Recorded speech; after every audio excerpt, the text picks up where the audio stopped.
Ya, selanjutnya kita akan bergeser ke Gorontalo bersama dengan Hence Tumilaar. Selamat pagi Hence, tampaknya sudah dimulai. Apakah sudah dipastikan seluruh logistik di Gorontalo terpenuhi?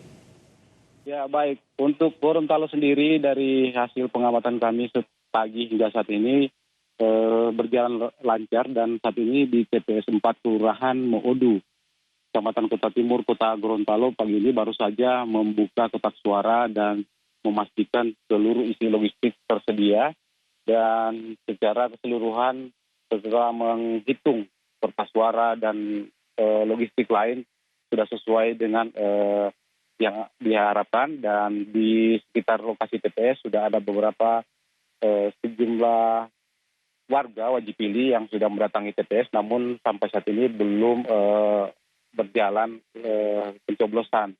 Dan secara umum saya laporkan bahwa hasil pantauan Forkompinda yang dilakukan semalam di seluruh TPS yang ada di Gorontalo dipastikan aman maupun logistiknya sudah tersedia dan di lokasi-lokasi TPS yang ada. Dan tadi malam hasil keterangan dari Gubernur Gorontalo bahwa seluruh TPS yang berada di Gorontalo ini sudah dipastikan dalam kondisi aman. Sementara untuk keamanan, jaminan keamanannya sendiri dari Polda Gorontalo itu sudah menyiapkan sejumlah personil untuk ditempatkan di setiap TPS. Seperti yang di TPS 4 ini ada 2 personil dari kepolisian dan TNI. Dan mereka juga sudah memetakan lokasi-lokasi yang dianggap rawan sehingga mendapat perhatian khusus untuk peningkatan pengamanan.